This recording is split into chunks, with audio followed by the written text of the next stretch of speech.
there were certain monitoring tools running in that server by which the blue team got an alert. Let's say, okay, there is certain suspicious traffic, there is certain new IP address by which that server is communicating to. Okay, new IP address. So what will happen as soon as the blue team got that alert?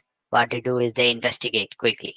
Okay, going in, logging into the server, they're looking, okay, what are the process and all which is communicating with that IP address, and they got to know that, okay, there is one malware running in the system which just came few seconds back to the server, and which is communicating with the IP address. So what they do is they quickly uh, quarantine that system.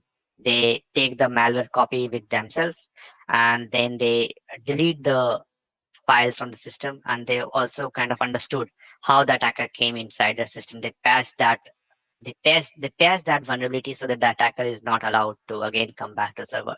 So the blue team did a really good work, let's say, in that scenario. So this is one of the outcome where the attacker was limited and the attacker was not able to complete their mission. So that is one good point. The other outcome will be, let's say, there is a server running which has been kind of spinned up, which has been kind of started, but no other team is knowing about that. And that server, let's say, is processing certain amount of uh, really what to say, let's say, PI data of customers. Let's say there's a banking server which got spinned up, which no one is knowing about, and it doesn't has any kind of a monitoring tool in place. No antivirus, no monitoring tool in place. Let's say the network traffic that is going out from the server, it is not logged anywhere. So what will happen is that if the attacker go get hold of that server by any way, they will be able to access all the data. They will be kind of able to traverse laterally move from that server to other servers in the organization. Okay, and the blue team will not know about in any detail. Why? Because there was no logging implemented at that area, no network logs, no disk logs. And what will happen is that the outcome will be that adversary is not detected, and they runs free, they complete their objective. And later, uh, after the breach has been happened, let's say after years, or in news or in media, the news comes out that this company was attacked. Okay, and this was the data that was stolen by the attacker. So there will be a huge impact to the organization. Okay, so these are the only two outcomes that can come out when the compromise will happen, and that compromise will definitely happen. It might be also happening right now. Okay, so thing is that what I mean to say is that there's no security controls right now in the market which can kind of block all the adversaries or all the attackers from coming in to the company. Okay, attacker will find a way. One of the easiest way is actually via phishing attack. Phishing attack normally means that what you do is that attacker sends a tricky email. Okay. Uh,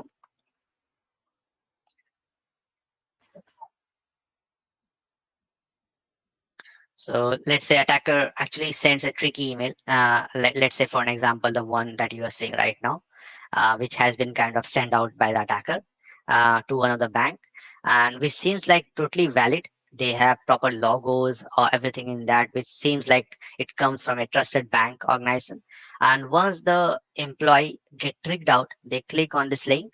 What happen is that uh, there can be multiple scenarios, but let's say one of the scenario is that the malware was downloaded in the system and it got executed somehow. Okay, so there are multiple ways by which the blue team, by which the attacker can kind of come in the system, and there is no 100% guarantee that blue team can stop the attacker from coming out. So this is one of the truth that every blue team should kind of accept.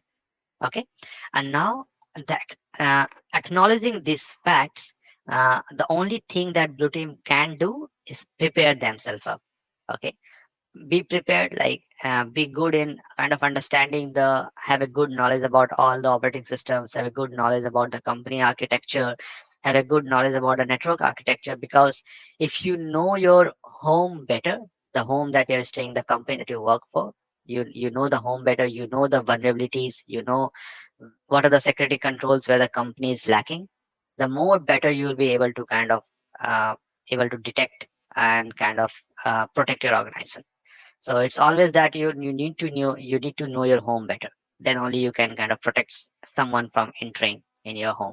Okay, and you can apply certain controls where you delay the attackers from coming in to your organization. Okay, now one of the definite goal right now of the blue team is that we need to detect the attack as soon as possible, and we need to minimize the damage that might have been done due to that compromise. Okay, so that's the only two goals: detect and minimize the damage. Okay, and in that detects, there are like hell lot of things that can come up, like vulnerability, pen testing, and a lot of other things. Okay, applying security controls, network monitorings, and whatnot.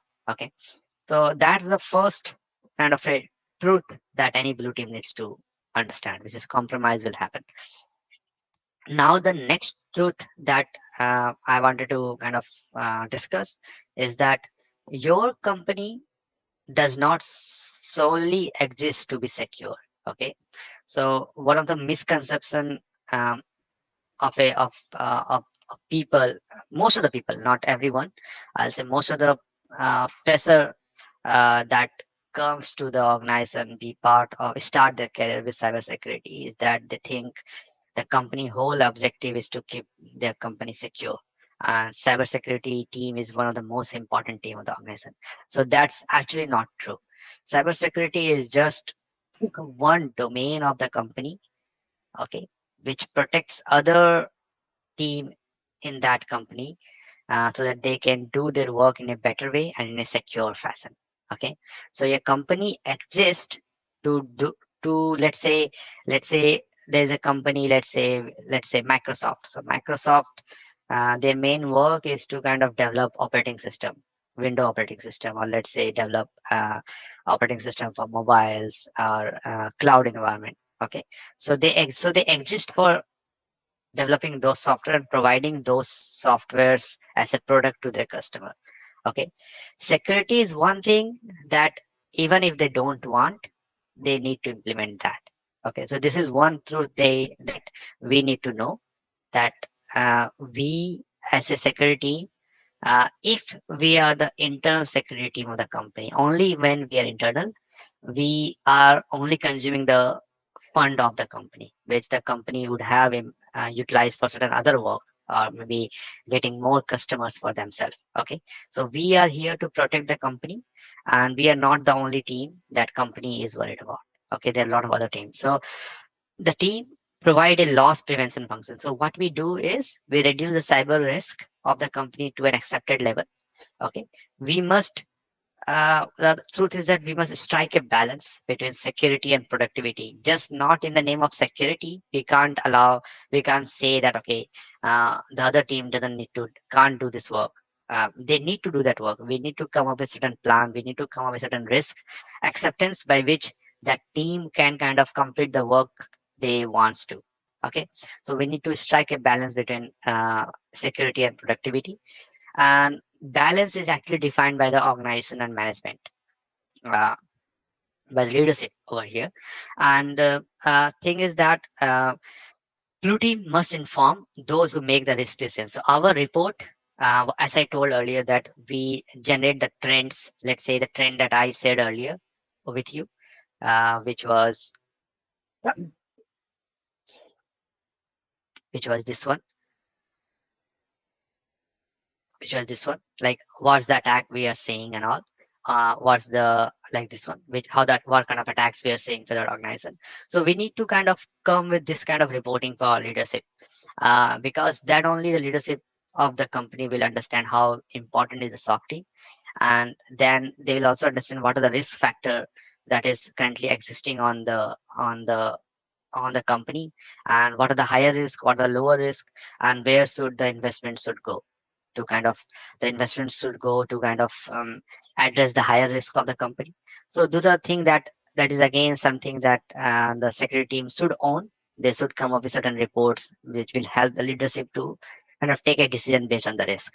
Okay, so this is the next truth. So what that was the, so the two truths are, one is definitely kind of understanding that compromise will happen, and the other truth, we need to know that our company doesn't solely exist to be secure. They have also other work, other core work to do, by which they will be kind of existing in the market.